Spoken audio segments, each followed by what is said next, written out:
The movie The Bride begins with a haunting and gothic atmosphere. We are introduced to Dr. Henry Darrow, a brilliant but dangerously ambitious scientist. He has dedicated his entire life to defeating death and creating what he believes to be the perfect human. Obsessed with the old legends of Frankenstein, Henry decides to continue the same forbidden experiment.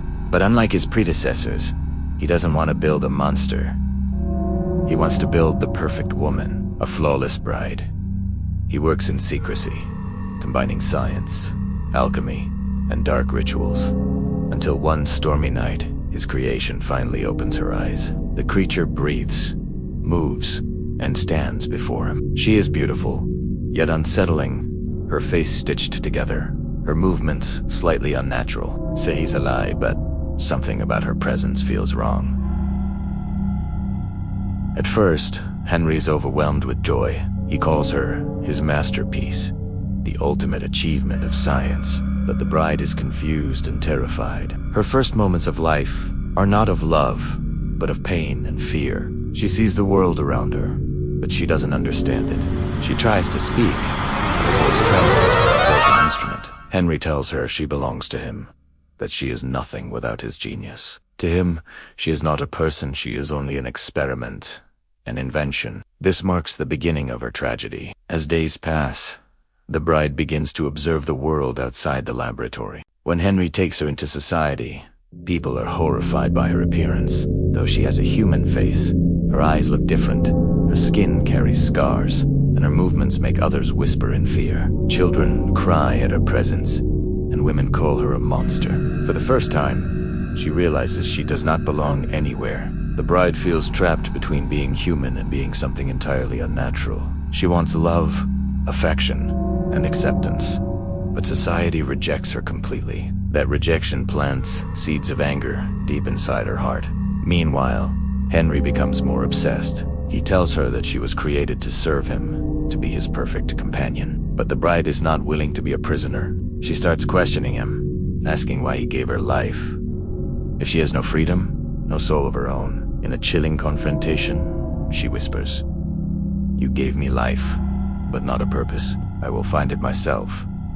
This line becomes the turning point of the film. From that moment on, she begins to transform from a victim into something far more powerful and terrifying. The bride starts to discover her own strength. Whenever Henry or his assistants try to control her, she resists violently.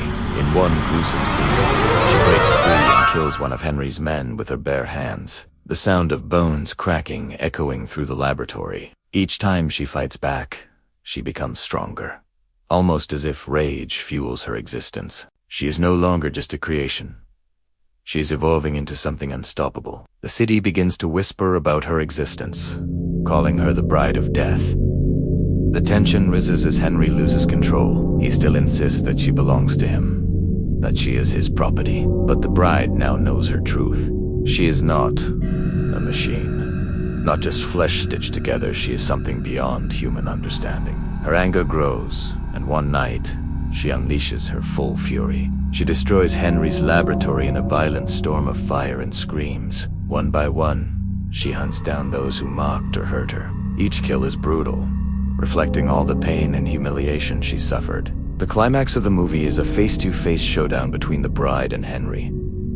The laboratory burns around them as Henry yells, "I created you. You are mine." But the bride, with tears in her eyes and rage in her voice, replies, "I was never yours. I am my own creation."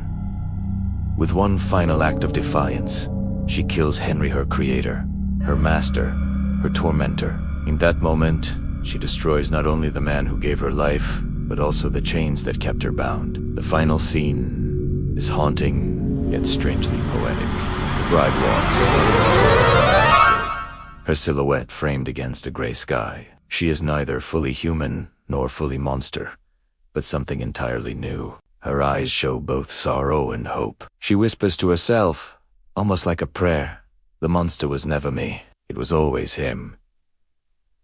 The screen fades to black, leaving the audience with a chilling reminder of the dangers of playing God and the pain of being born into a world that refuses to accept you.